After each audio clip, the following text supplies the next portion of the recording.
Tradisi di hari raya di Indonesia adalah dengan kunjung mengunjungi sanak famili dan keluarga, handai tolan, kaum kerabat.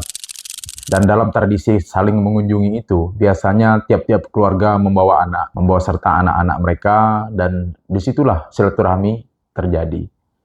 Lalu kemudian saling mengenalkan anak, kemudian saling memaafkan di antara sesama. Tapi kalau antar keluarga ya biasanya memang lebih pada silaturahmi antar keluarga. Nah, disitulah momen kita berkumpul dalam keluarga yang sekian lama tidak berjumpa karena masing-masing berada di perantauan atau jauh tempat tinggalnya. Pada saat Lebaran lah berkumpul.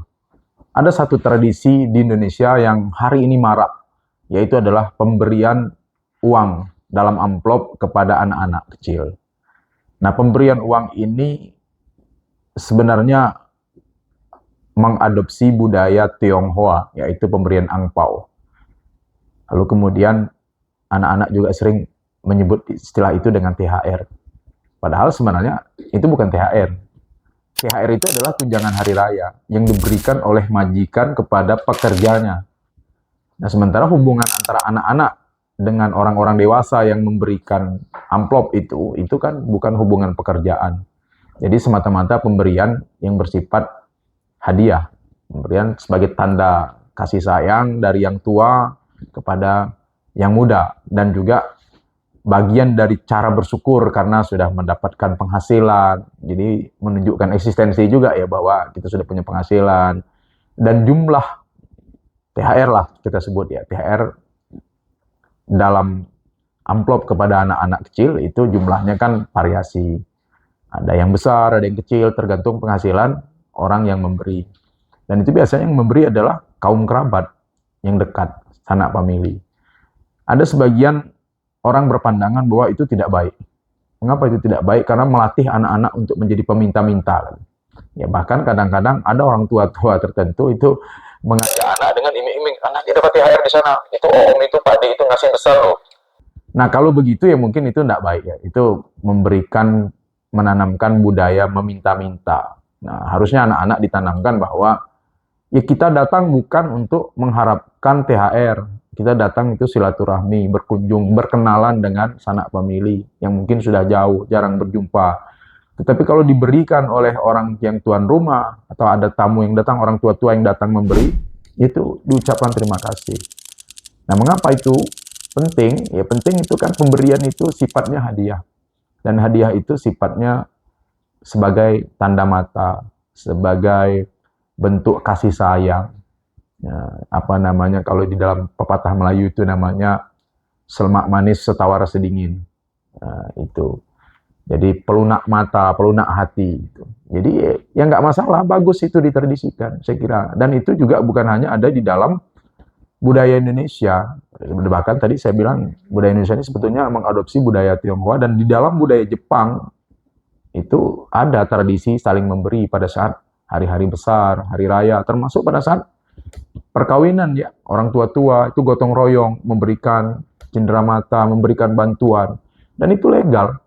Jadi menurut saya itu tidak merupakan bentuk penanaman budaya meminta-minta, apalagi kalau mau dibilang sebagai penanaman nilai-nilai gratifikasi. Enggak. Gratifikasi itu beda dengan hadiah.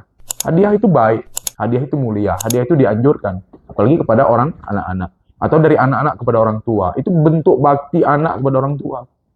Selain mengunjungi orang tua, mengunjungi paman, bibi, diselipkan dengan hadiah. Ya bukan zakat ya, kalau zakat kan kewajiban. Itu ada 7 asnaf, 8 asnaf yang wajib diberikan zakat. Kalau ini kan bukan, ini hadiah. Dia tidak layak untuk diberikan zakat, tapi diberikan hadiah. Itulah bentuk cara bersyukur orang-orang yang dari perantauan pada sanak famili, termasuk pada anak-anak. Jadi itu legal, tidak gratifikasi. Gratifikasi itu adalah kalau pemberian yang ada kaitannya dengan jabatan, bukan ikhlas. Kalau ini ikhlas, pemberian yang bersifat ikhlas, itulah hadiah. Tidak ada sangkut paut dengan jabatan, tidak ada iming-iming, tidak ada pamrih. Jadi ini adalah tradisi yang baik. Ya, tidak masalah. Jadi dilihat dari aspek hukum pidana, pemberian THR kepada anak-anak atau kepada orang dewasa dari orang-orang yang punya penghasilan itu sah, baik, dan legal. Yang kemudian ada fenomena lain. nih setelah beberapa hari raya, nanti muncul meme-meme. Katanya anak-anak yang justru panen duit, bapak-bapak sama emak-emaknya dompetnya kosong. Karena pada hari raya kan banyak belanja tuh, menjelang hari raya, keperluan belanjanya banyak. Setelah hari raya, itu bagi-bagi THR kepada kaum kerabat, kepada anak-anak kecil maupun orang tua-tua yang dihormati. Tempat kita selama ini saling berkunjung. Lalu ada meme-meme yang lucu nanti. Dibilang itu emak-emak kalau sudah musim setelah hari raya itu biasanya terjadilah dalam tanda kutip penggelapan uang THR anak. Nah, benarkah itu penggelapan? Nah, ini perlu dilihat juga dari perspektif hukum pidana ya. Nah, yang namanya penggelapan itu adalah menurut pasal 372 KUHP, perbuatan memiliki barang sesuatu yang seluruhnya atau sebagian milik orang lain, di mana barang itu ada padanya bukan karena kejahatan. Nah, apakah uang THR yang diterima anak-anak itu kan, karena kan anak-anak kan biasanya tidak akan mungkin memegang itu ya, uang pemberian amplop-amplop itu kan nanti biasanya di-store sama mak-maknya, dikumpulkan sama mak-maknya. Dan manakala uang anak yang dikuasai oleh emaknya kemudian digunakan oleh emaknya untuk kepentingan yang lain, bukan kepentingan anak, itu boleh. Kenapa? Karena itu bukan hak milik sepenuhnya bagi anak, karena dia masih anak-anak. Jadi walaupun ada misalnya hak milik anak, tapi hak milik yang lain misalnya, anak-anak masih punya harta, punya penghasilan apa, penggunaannya itu digunakan oleh orang tuanya atas nama anak. Itu sah. Jadi tidak dianggap sebagai penggelapan. Disebut penggelapan itu adalah harta itu milik orang lain. Dalam hal ini masih dianggap sebagai harta bersama. Karena anaknya belum dewasa. Tapi kalau anaknya sudah dewasa, misalnya nih, anaknya sudah dewasa, anaknya punya penghasilan sendiri, lalu kemudian dititipkan sama orang tuanya, lalu kemudian orang tuanya menggunakan tanpa seizin dan tanpa sepengetahuan anaknya yang sudah dewasa, itu bisa dianggap sebagai penggelapan dalam sisi normatif. Tapi apa iya ada anak yang berani mengadukan emaknya, mengadukan orang tuanya sebagai melakukan penggelapan dalam keluarga? Karena itu adalah tergolong sebagai penggelapan dalam keluarga. Kalau orang tua melaporkan anak, ada banyak kasus. Tapi kalau anak yang melaporkan orang tua melakukan penggelapan dalam keluarga, jarang terjadilah. Takutlah anak menjadi anak durhaka. Walaupun ada juga satu dua. Tapi sejauh ini saya kira enggak inilah ya. Jadi kembali ke penggunaan uang THR oleh emak-emak atau bapak-bapak atas uang THR yang diterima anak-anaknya pada masa lebaran ini, itu bukanlah merupakan penggelapan. Jadi itu sah-sah saja. Tidak merupakan suatu tindak pidana. Kalau ada meme-meme yang menyatakan ada emak-emak yang menggelapkan uang THR milik anaknya, itu canda. Itu nggak sampai ke sana. Jadi jangan takut, emak-emak, kalau nanti terima uang anaknya, ya cuma kan sebaiknya dikomunikasikan sama anaknya. Ya siapa tahu anaknya mengingat kan berapa jumlah uang yang dia terima pemberian dari sanak saudara, lalu kemudian ternyata pas ditanya dibutuhkan tidak ada, yaitu tergantung bagaimana mengkomunikasikan antara orang tua. Karena antara suami dan istri sekalipun, kalau misalnya terjadi mengambil duit suami atau duit istri, itu tidak masuk sebagai pencurian, tidak termasuk dalam penggelapan dalam keluarga. Karena konsepnya adalah harta bersama, harta antara suami dengan istri, kecuali dalam perkawinan ada perjanjian pemisahan harta, ada harta bawaan. Tapi itu pun rasanya tidak etis dan dianggap tidak lazim dalam hukum pidana Indonesia. Kalau ada suami atau istri yang melaporkan suami atau istrinya karena menggunakan uang yang dipisah. Nah, itu tidak elok tentu. Tetapi ya, lain dengan masalah uang, lain masalah harta, lain pula dengan hak-hak privat. Misalnya menggunakan akun milik istri atau akun milik suami tanpa seizin. Itu bisa menjadi tindak pidana.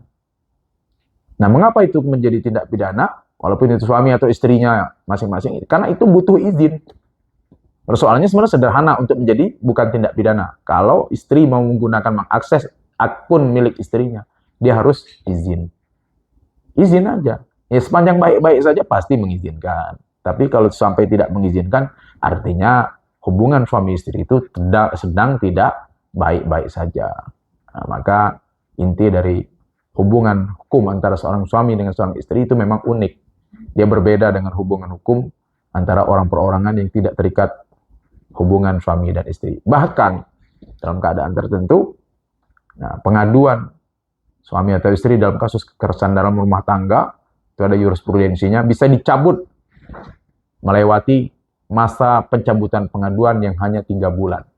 Karena sudah ada jurisprudensinya ya, ada satu kasus kekerasan dalam rumah tangga dilakukan oleh seorang kakek kepada istrinya, kemudian istrinya buat laporan sampai di tingkat Mahkamah Agung, lalu dia mencabut pengaduan, lalu hakim memutuskan untuk membebaskan si kakek. Nah, itulah uniknya hubungan suami istri, uniknya hubungan hukum dalam keluarga. Jadi kembali ke yang pertama itu, kalau ada emak-emak yang memanfaatkan uang THR milik anaknya, itu bukan tindak pidana dan bukan penggelapan dalam keluarga. Terima kasih, selamat Hari Raya Idul Fitri, mohon maaf lahir dan batin. Wassalamualaikum warahmatullahi wabarakatuh.